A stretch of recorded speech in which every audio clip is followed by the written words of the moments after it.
안녕하세요. The Drawing Hand입니다. Hello, this is The Drawing Hand. 닮지 않았지만 왠지 나갔네. 예술가의 조상 두 번째, 조지아 오키프. 예술가의 작품과 삶을 들여다보고 지금 제게 의미하는 것을 한 장의 그림과 짧은 글로 정리하고 있습니다. 오늘 그림은 아이패드와 프로크리에이트를 사용해서 그렸습니다. 물론 제가 평소 동경하고 좋아하는 예술가만 그려도 괜찮을 개인 프로젝트이긴 하지만 어쨌든 이건 저만의 연구니까요. 그동안 잘 몰랐던 예술가를 찾아서 공부하고 싶어졌어요. 그러다 조지아 오키프라는 이름을 발견했습니다. 조지아 오키프는 미국의 근대 회화를 대표하는 엄청 유명한 작가라는데 저는 왠지 좀 생소하더라고요. 그래서 좀 조사를 해봤죠. 사실 인터넷에 제일 먼저 보이는 큰 꽃그림, 게다가 당시 엄청 비싸게 판매되었다고 하는데 그 그림에는 저는 크게 감동을 받지는 못했어요. 아무리 유명한 그림이라고 해도 또 나만의 취향이라는 게 있잖아요.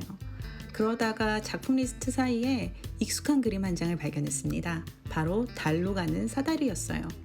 서울 저희 집 근처에 제가 가끔 가던 카페가 있는데 그 카페 이름이 바로 달로 가는 사다리였어요.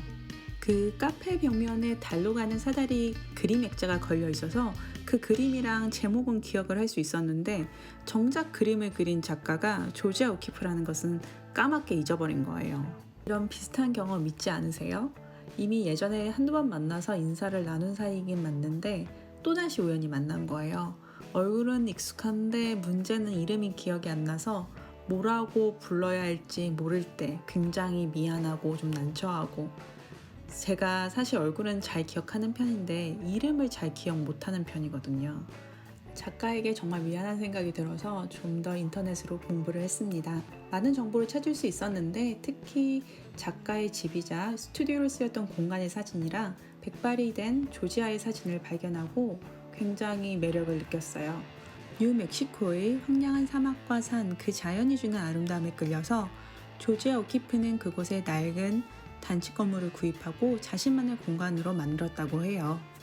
운이 좋게도 작가의 모습과 목소리가 담긴 인터뷰 다큐 영상도 유튜브에서 찾아볼 수 있었어요. 여러분도 관심 있으시면 한번 찾아보시면 좋을 것 같아요. 어쨌든 커다란 꽃그림을 그린 여류화가 이 정도로 설명하기에는 턱없이 부족한 엄청난 작가를 찾은 것 같아서 정말 기뻤습니다.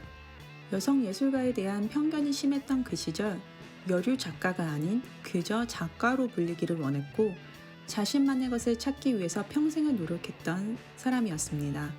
가장 자신다워질 수 있는 곳에서 주변을 끊임없이 관찰하고 그 속에 담긴 본연의 아름다움을 자신만의 언어로 표현한 작가, 바로 조지아 오키프였습니다. 실제로 조지아는 한국 나이로 100살까지 살았고 시력이 너무 심하게 나빠지기 전까지 바로 97세까지 그림을 그렸다고 해요.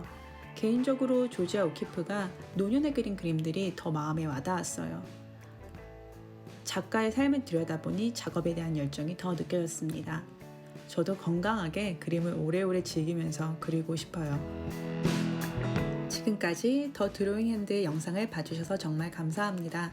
혹시 추천하고 싶은 예술가가 있으신가요? 코멘트로 말씀해 주시면 앞으로 시리즈 계속 진행하면서 참고하겠습니다.